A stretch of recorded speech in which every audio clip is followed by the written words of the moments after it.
In this video, I will break down how to use Killzones to skyrocket your win rate. So you can get funded, payouts, all that stuff. I use this exact method to skyrocket my win rate, and I use this to get over $1 million in funding, over 100K in profits. Not using Killzones will lose you so many trades, and you don't want to lose, so you might stick to the end, and I will share the exact framework you can use to start making money as soon as possible. No time to waste, let's break it down right now. So why use Killzones? When using ICT concept, ICT talks about time and price. On this channel, we talk a lot about price, the entry models, true value gaps, order blocks, liquidity, all that stuff. But there's time and price. So the time element of this is the kill zones. And you want to take your trades inside those kill zones. So here on the screen, you see the different kill zones for Forex and for indices. They're slightly different. The Asian kill zone is the same for both Forex and indices. It's between 8 p.m. and midnight. This is all EST time zone. So that means New York time zone. London session is from 2 to 5. New York session is different. Forex is from 7 to 10. For indices, it's from 8:30 to 11. And the London close is from 10 to 12. We don't actually trade the London close. On indices, we just use the New York AM kill zone. And for the indices, we also trade the PM session. I wouldn't recommend trading the PM session for Forex. Most clean setups will take place in London and New York AM. And for the indices, you can also trade the PM session from 1:30 till 4. There are also silver bullet windows. There's where your highest probability trades are taking place. That's for London session is between 3 to 4. For the AM session from 10 to 11. And for London from 2 to 3. And most of the time that's for the indices. You can also use the silver bullet for Forex. But from my experience, I think the silver bullet is most present on the indices like NASDAQ, like ES, like YM. But you can definitely backtest this. Cool. So now you know this framework, and you've probably seen this framework already a lot of times. But what you want to know is how to apply this to skyrocket your win rate and to make money. So let's break down how you can use this. And the most important two things you need to have in every single trade is a higher time frame key level and a drawn liquidity. Where do you want to trade towards? At a starting point, key level in a short example is the higher time frame old high or premium array. In a long example, it's a discount array like an old low or bullish value gap, bullish order block. In a short example, having a higher time frame premium array. So let's say that's an old high.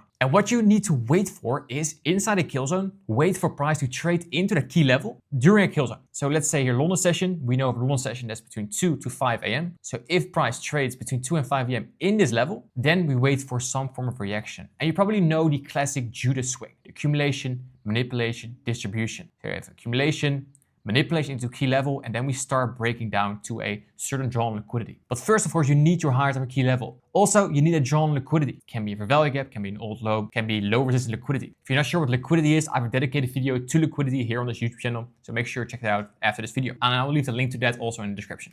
So what you want to wait for is Asia accumulation, London manipulation into a key level during the kill zone.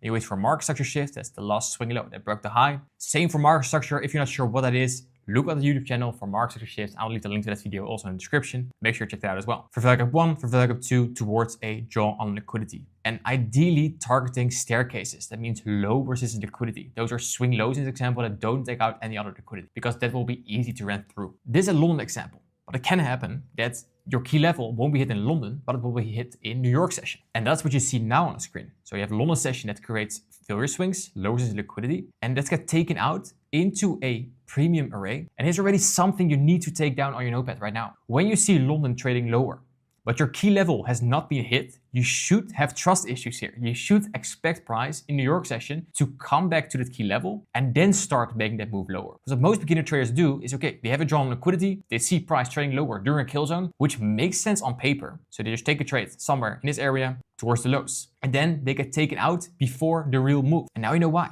Because 1, your key level has not been hit. And 2, your trade idea is defended by low resistance liquidity. You don't want that. You want high resistance liquidity to defend your position. High resistance liquidity is liquidity that takes out some other form of liquidity into a key level. That's what you see right here. So instead of having low resistance liquidity defending your position, you want high resistance liquidity to defend your position. So knowing this, you wait for price to hit your key level. Doesn't really matter if it's London or New York session, you just wait for it to happen. You wait for a reaction, displacement lower, market structure shift into your draw on liquidity. And now you might wonder, do I need to mark out my London session and New York session every single day?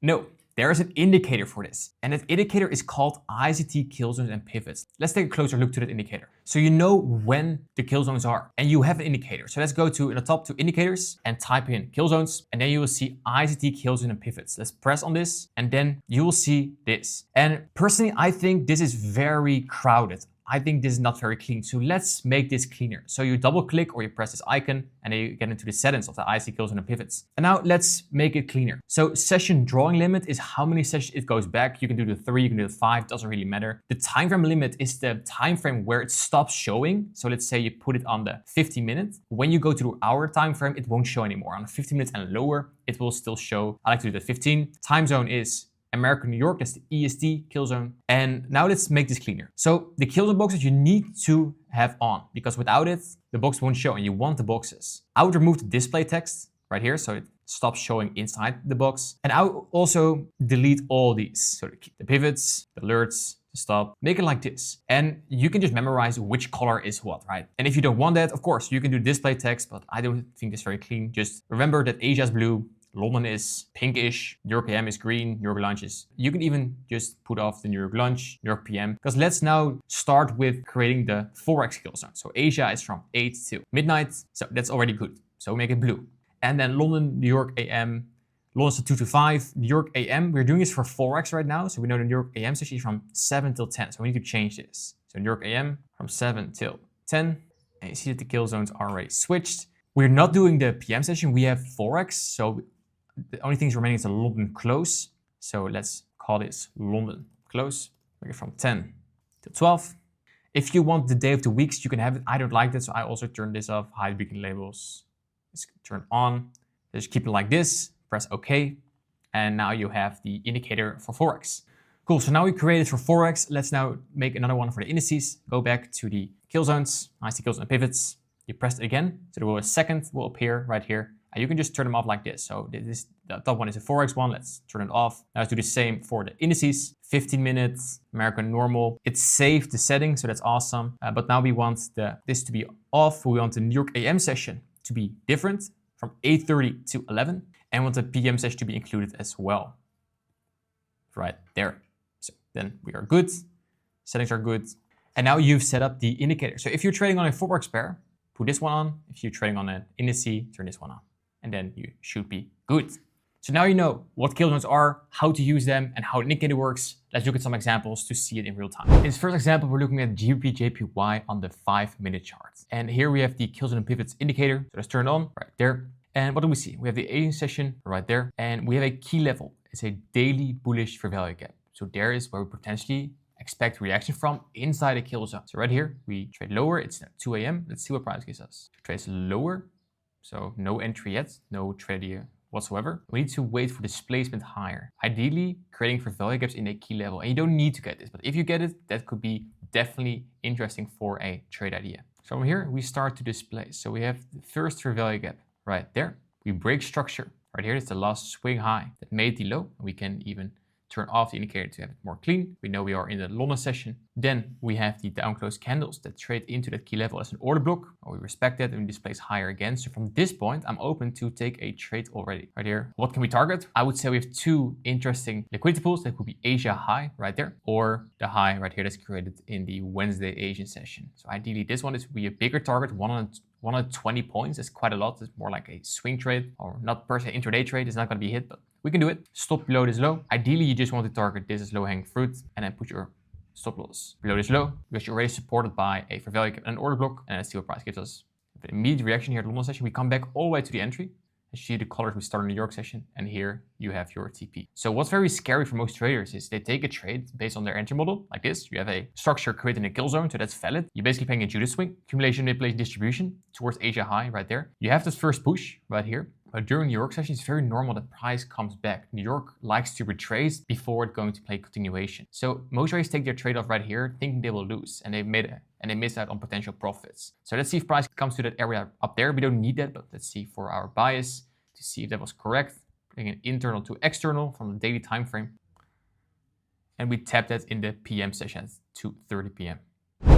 As next example, we're looking at NASDAQ at the 15-minute chart. And NASDAQ likes to move in New York, and it can create a lower high inside the London Killzone as well. What you notice with NASDAQ and indices in general, the US indices like NASDAQ, ESYM, they make their low later in the London session, if there was a low in the London session. So that means not like 1 or 2 a.m., but more towards 4-ish, 4:30. So keep it in mind when trading NASDAQ in the London session. Based on my own data, I have a lot of lows created around 4, 5 a.m. So right here we have a consolidation. Right here the whole day on Thursday here is very choppy, like this was no trade. And we trade here in a overlapping 4-hour and daily fair value gap. So we expect a reaction from that, or in London or in New York, to get a trade back to Asia high. But seeing this, I think we can also take a trade towards these highs because your failure swings, relative equal highs. But we first need some structure. So you wait for price to trade it to the array during a kill zone. And what time is it? 4:30, so that's enough. And now we see some reaction. This is not bullish structure yet. Why? We are just respecting bearish arrays. So I'm not taking a trade right here in this first fair value gap. I'm going to wait to see, okay, do we respect this bullish fair value gap and then trade higher? That's fine. Then I'm open to take a trade. And we do it right here. So here on the 15 minutes, it's 15 minutes fair value gap. There is where I will put my entry. I'll put my entry right there. TP Asia high. Like I mentioned before, I think you can also target a bigger trade towards the green line for a 1 to 5. You don't need a 1 to 5 to make money. You can have 1 to 3s. You can even make your stop loss bigger to have a 1 to 3. That's up to trader discretion. Make sure you know your win rate, know your risk to reward to trade accordingly. So let's say we would do it like this: big stop loss, big TP. Low-hanging fruit would be Asia high, but let's see if we can get the trade towards the highs there. So we get tapped in that fair value gap. We chop around before the New York session, and here at the New York Open at 9:30, we start to move. So that's very positive. They want to do a daily and a 4-hour internal to external to take out relative equal highs up there. And we get to TP just before the PM session starts. And now you know exactly how to use kill zones inside your trading. So make sure when you take a trade, it's or in London kill zone or in New York kill zone, and it's made in a key level.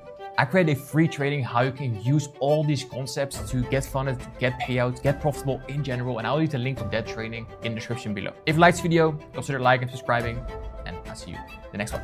Bye-bye.